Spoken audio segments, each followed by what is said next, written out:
राधे राधे। कुंज बिहारी श्री हरदास।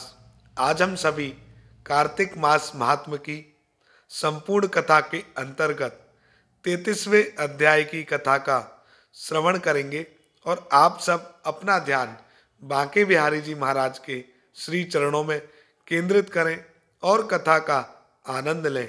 नमः कुंज बिहारिण्यै, नमः कुंज बिहारिणे, स्वामी श्री हरिदासाय गुरुणाम गुरुवे नमः।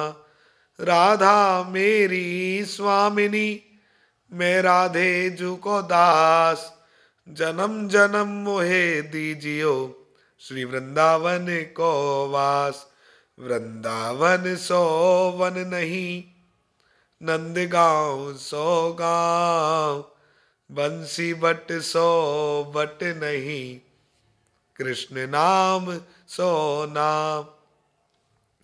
ब्रज 84 कोस में, चार गाम निज धाम, वृंदावन और मधुपुरी, बरसाना नंद गांव।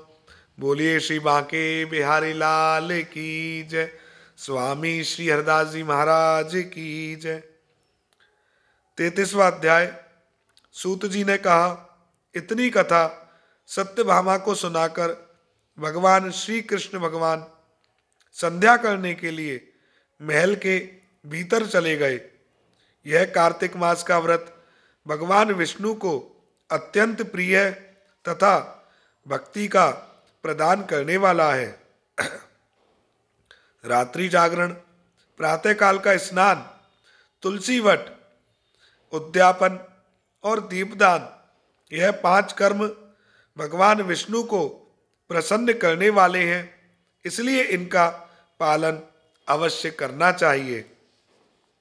ऋषियों ने कहा, भगवान विष्णु का प्रिय, अधिक फल का देने वाला, शरीर के रोम रोम को प्रसन्न रखने वाला इतिहास जो कार्तिक महात्म आपने कहा है, मोक्ष की चाहना करने वालों या इसके इच्छुक मनुष्यों को यह व्रत अवश्य करना चाहिए।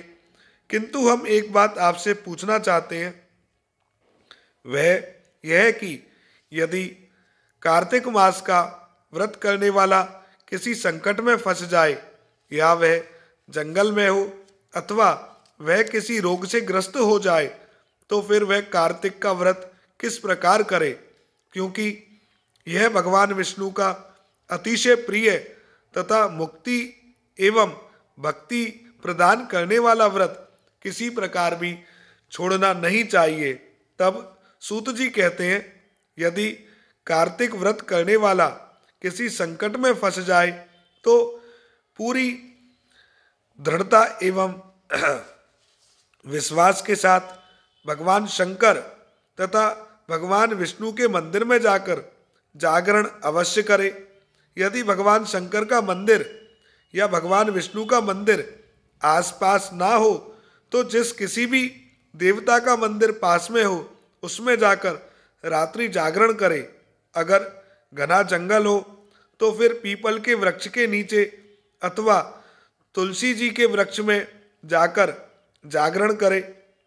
भगवान विष्णु की मूर्ति के सम्मुख बैठकर भगवान विष्णु का कीर्तन करे। ऐसा करने से 1000 गौओं के दान के बराबर फल मिलता है। जो व्यक्ति विष्णु जी के कीर्तन में बाजा बजाता है उसको वाजपेयी यज्ञ के बराबर फल मिलता है, और जो हरि कीर्तन में नृत्य करने वाले प्राणी को समस्त तीर्थों में स्नान करने का फल मिलता है।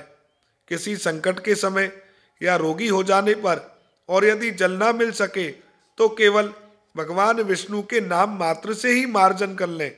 यदि उद्यापन ना कर सके तो व्रत की पूर्ति के लिए केवल किसी ब्राह्मण को भोजन ही करा देवें, क्योंकि ब्राह्मणों के प्रसन्न होने से भगवान विष्णु भी प्रसन्न रहते हैं।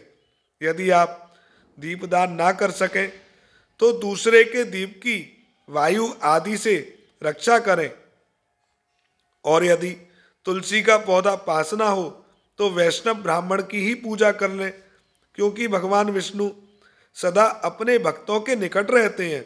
इन सब के ना होने पर व्रत करने वाले ब्राह्मण गऊ, पीपल और वट वृक्ष की श्रद्धा से सेवा करें।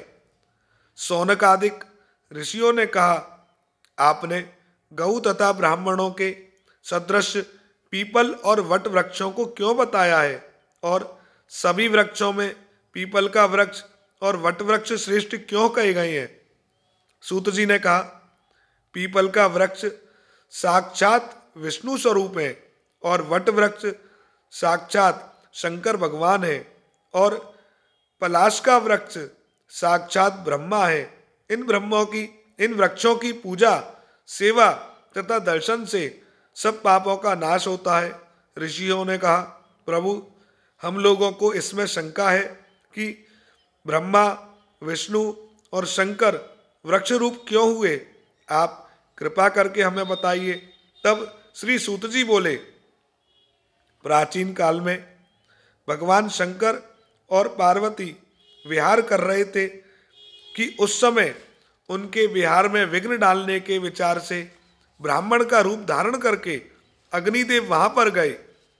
विहार के आनंद का नाश हो जाने के कारण क्रोध में भरकर श्री पार्वती जी ने समस्त देवताओं को श्राप दे डाला।